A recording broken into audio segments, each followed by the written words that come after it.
కాకినాడ జిల్లా కాజులూరు మండలం తనమల్ల గ్రామంలో క్షత్రియ సేవా ట్రస్ట్ ఆధ్వర్యంలో వేద పండితులతో ప్రతిష్ఠ కార్యక్రమాన్ని నిర్వహించారు.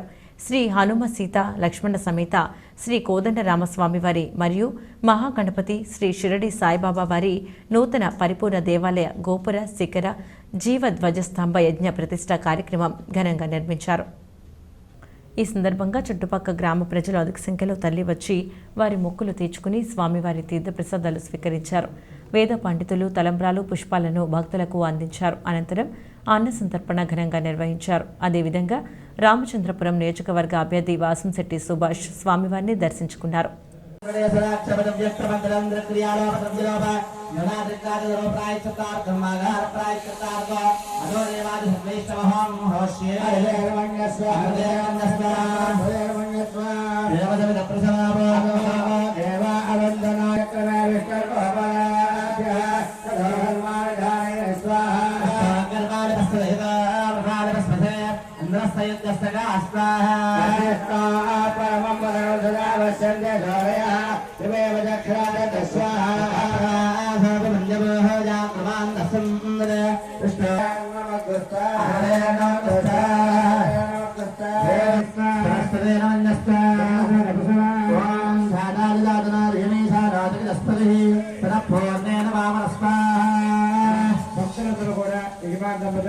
స్వాహ అంటున్నప్పుడు ఆ ఆచార్య గారు నెయ్యి వేస్తారు. అప్పుడు మీరు రామాయ స్వాహని దాంట్లో హోమంలో వేయండి. ఆడవారు మగవారికి ఇవ్వండి, మగవారు వేయండి. ధాన్యం ఓం భాత ప్రజాయ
శ్రీకేశ పద్మనాభో మన ప్రభు విశ్వకర్మ మనస్వష్ట సవిష్టస్య విరోద్రమః అగ్రాహ్య శాశ్వత కృష్ణో లోహితాక్ష ప్రదర్శనః ప్రభూతస్తిక బుద్ధామ పవిత్రం మంగళం పరం ఈశాన ప్రాణద ప్రాణో జ్యేష్ఠ శ్రేష్ఠ ప్రజాపతిః హిరణ్యగర్భో భూగర్భో మాధవో మధుసూదనః ఈశ్వరో విక్రమే ధన్వీ మేధావి విక్రమక్రమః అనుత్తమో దురాదర్శ కృతజ్ఞాకృతిరాత్మవాన్ సురేశ శరణం సర్వామీశ్వరేతా ప్రజాగవః మహాసంవత్సరో వ్యాల ప్రత్యయ సర్వదర్శనః అజ సర్వే మహా